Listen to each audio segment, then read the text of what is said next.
the Doctor Who Podcast Alliance. Obey! Obey!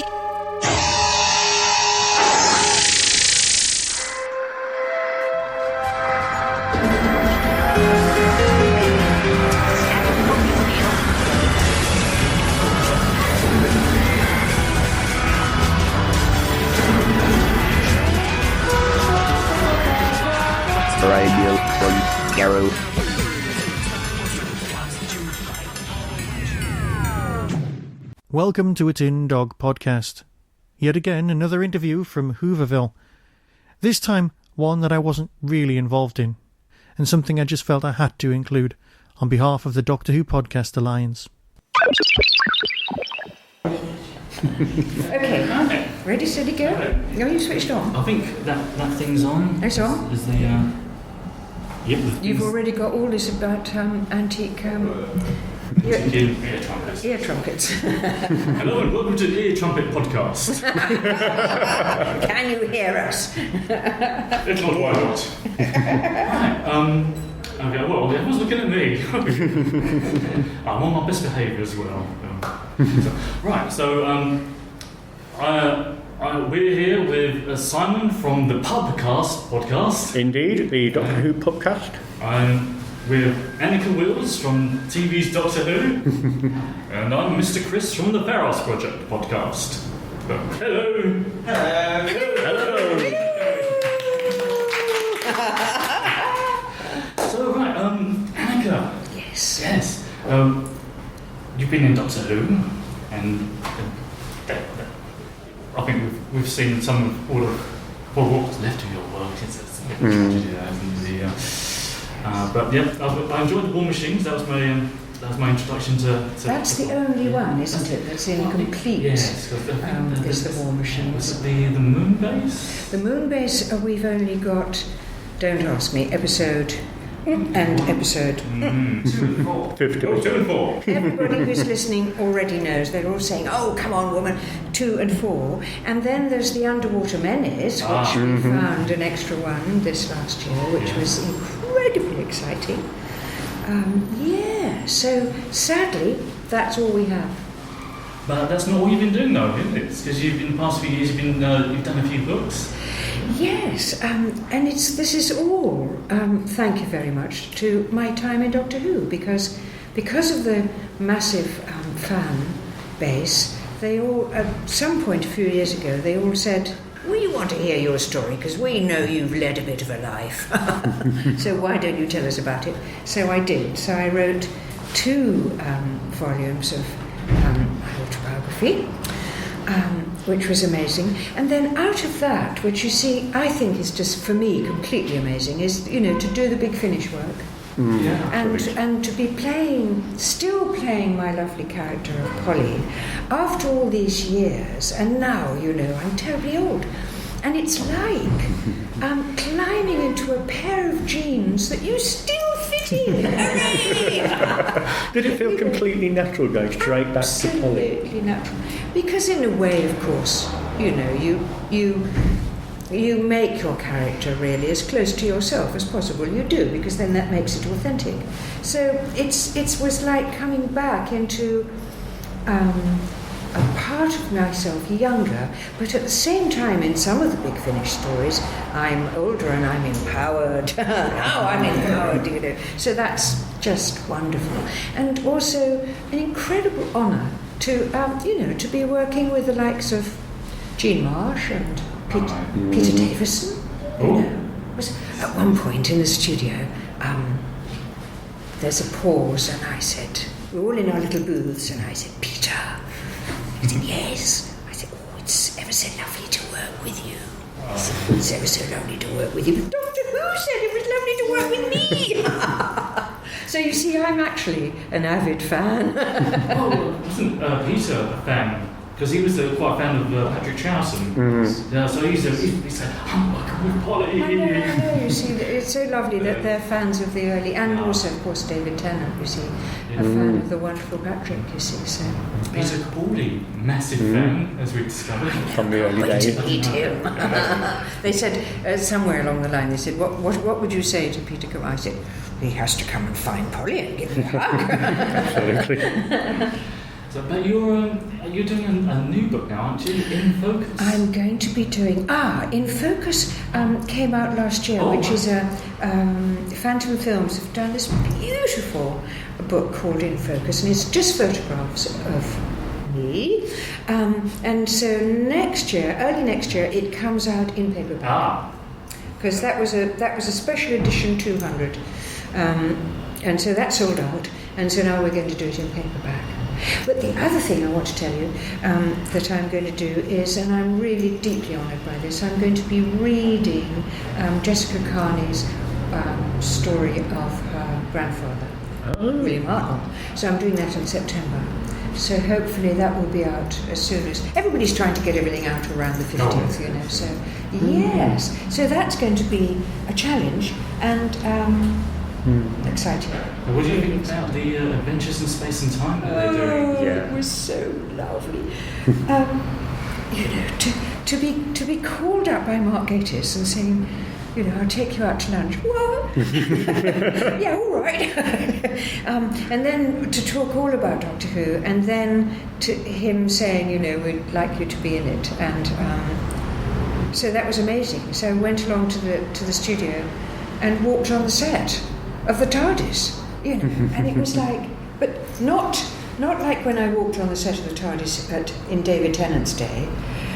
My TARDIS, you know, with David Bradley looking exactly dead-spitting image of William Hartnell, and I said, "Oh shit!" I said, and there was, because they were working very quietly. It's all different now, you see.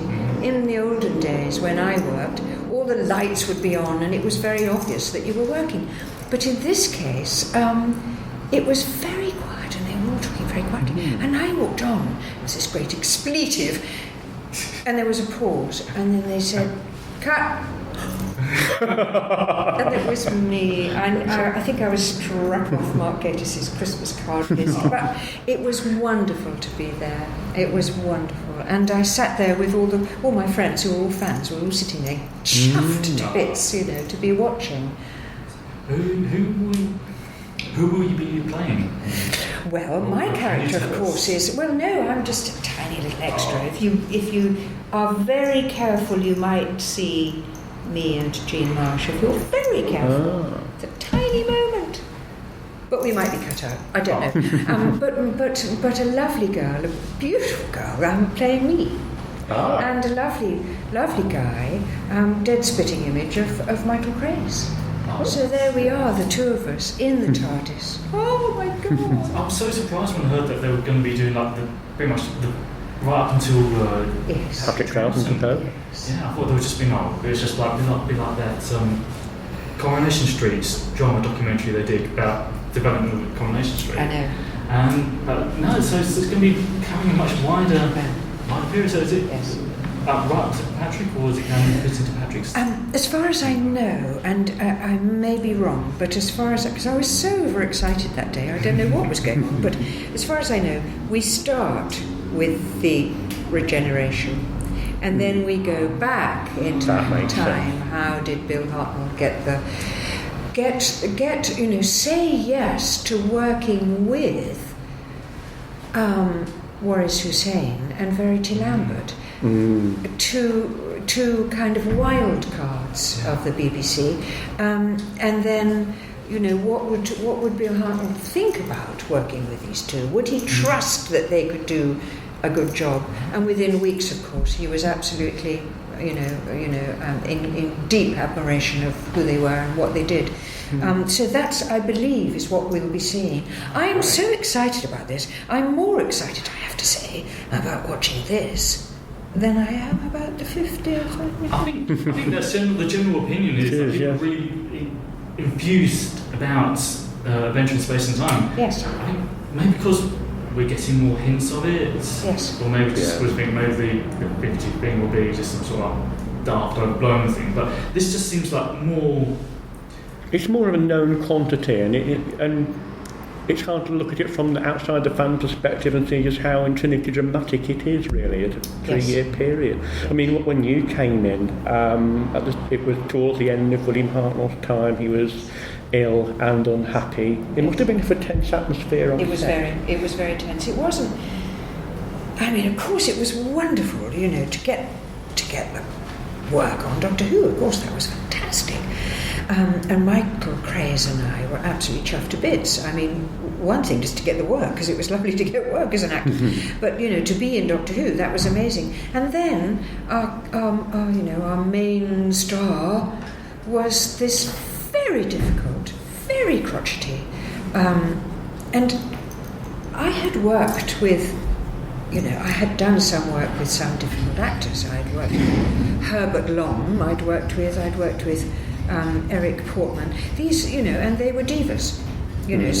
So I did know how to be polite around this, but it was hard work because you never knew when he was going to go off on one. So it wasn't a sort of happy, relaxed atmosphere, which it was when it started. Oi, you out there in the road, shush. We're making a recording here, don't you understand? This is important. He's gone now. He's gone now. God. It's testosterone. You can hear it, can't you? So he was ill and he was difficult. We didn't know, of course, that he was going to be leaving pretty soon. We didn't know that at that time. We just thought we had rather a difficult. But I had been warned because my old hubby Michael Goff had played the Celestial Toymaker, so he warned me. He said, watch your P's and Q's. Make sure you take care of him. He's precious and he's difficult. But you could bring the performance. I mean, especially as I was saying to you earlier about in the War Machines, and he just seemed so energised then. Yes. It's hard to believe that not long later. The deterioration happened so quickly, didn't it? Yes. And by the time we get to the 10th planet, it's coming out. Yes. It's coming out, isn't it? November. What's it? Animated. Was it 18th, 19th? Yeah. Is it? So have you seen the animated version yet? No, I haven't. I've seen little bits. I didn't think I was very pretty. I have to say, they should have got me to draw it. but there you are. I'm not complaining. No, it's wonderful. It's wonderful that it that it can come out. Because it is the word seminal. Is it the right word?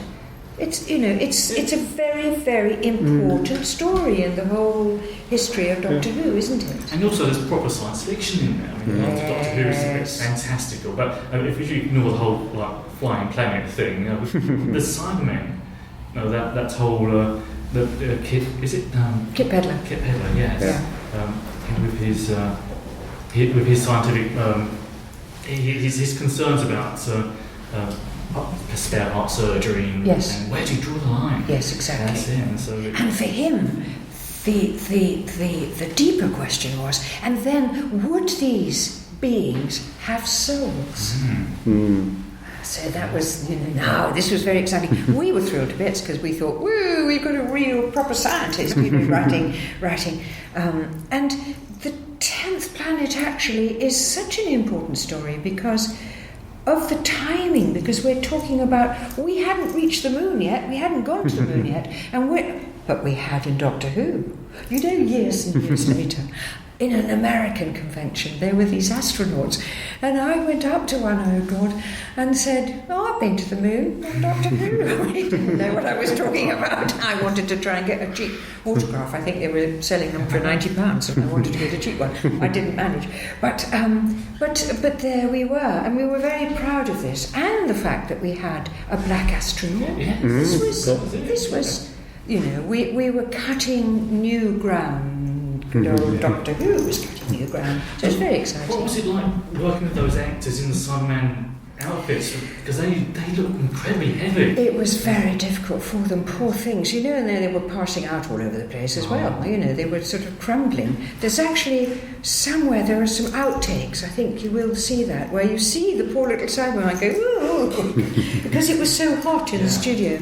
And the outfits were very difficult for them to work in, and their mouths opening, and the voices coming from the other side of the studio. However, having said all that, I think the original Cybermen were more frightening than these very solid heads, because they look like weird, like, you know, just a bit removed from a human being. A bit like a mummy, aren't they? Oh, yeah, good. Yeah, good. Sort of there is the whole Walking Dead thing about Cybermen, but especially the old ones with it's still got the human hands. It's got the human hands. That was because terribly forgot to get the gloves. She forgot. She was mortified. I think that makes it even more much better. Yeah, we loved it. The uncanny valley. It's like it's almost human because they've got the hands. And the cloth faces. There's something about them. Yeah, those cloth faces. That's right.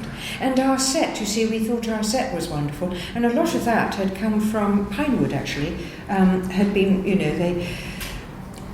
You see, I think that nowadays, you know, I went to the offices and watched them all, you know, designing, you know, and you could have anything you like on a computer, and you just press a few buttons and have anything you like. But in those days, it was all done with glue and string and immense imagination, and the guys' hats. That was the inside of the camera boxes. The foam of the inside of the camera boxes being ripped out and made into hats. They were so inventive, our designers. I just, you know, was terribly proud of them. I think it's a bit of a shame contrasting the 10th Planet, where Polly gets an interesting role, sort of having the philosophical conversations with the Cybermen about, you know, caring about people dying. And things like that. And you compare that to the Cybermen's later appearance in the moon base, where I think there's this line where Polly just gets sent off to make a cup of coffee, and that just sort of shows the way the character sort of developed. Was it disappointing that the character sort of moved in that direction? I think, you know, go make some coffee was just too many people in the scene. You know, get rid of. It's like with Jamie. You know what to do with Jamie. Kit Pedler wasn't expecting to have 3 companions there. There's too many people in the scene, so just put him to bed for a few stories. You know? Is the Phantom Piper? The Phantom Piper. Oh, wonderful.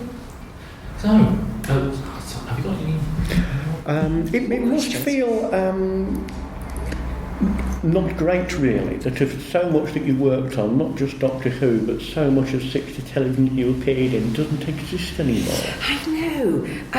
I know, and especially, of course, you know, the hefty dramas, because I did do a lot of hefty dramas. Although, what's happened is, now that I've got a website, people are sending so odd little things. For instance, suddenly there was a film about the 60s. It wasn't work, it was just film about the 60s. And there's the Aldermaston March, and there I am with my little fur hat and my cloak, looking very serious. Everybody around me is laughing. And I've got a face on, I think, what was I doing? Either my boots were hurting and I was thinking, crumbs, we've got another 7 miles to go, or I was thinking, why are you all laughing? Is it very serious? We've got to ban the bomb.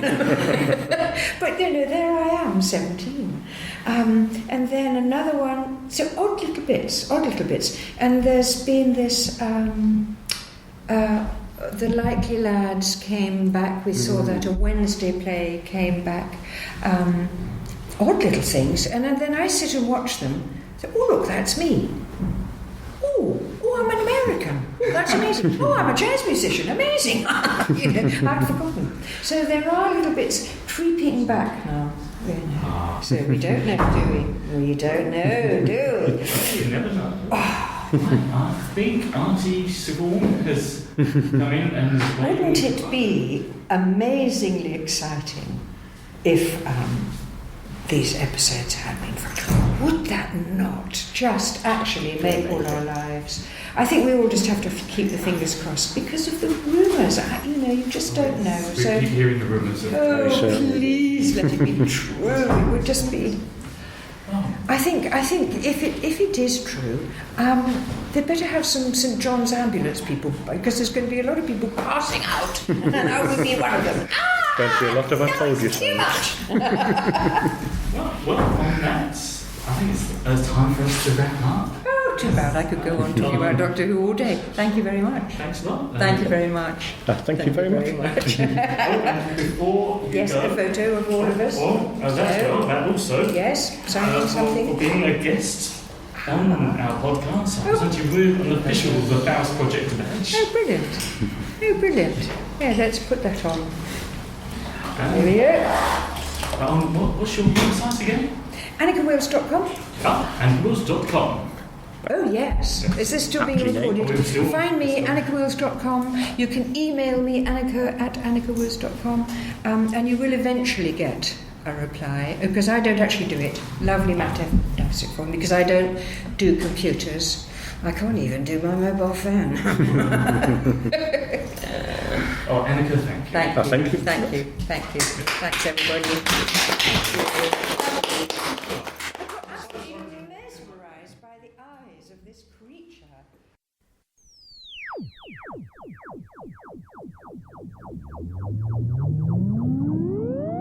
You've been listening to the Tin Dog Podcast. Doctor Who and its connected properties are copyright and trademark of the BBC. No infringement is intended. To contact the show, email tin-dog@hotmail.co.uk. Whostrology, a Time Traveller's Almanac, is available through Telos Publishing or Amazon. Visit www.whostrology.com for further information. The Tin Dog Podcast is a founder member of the Doctor Who Podcast Alliance.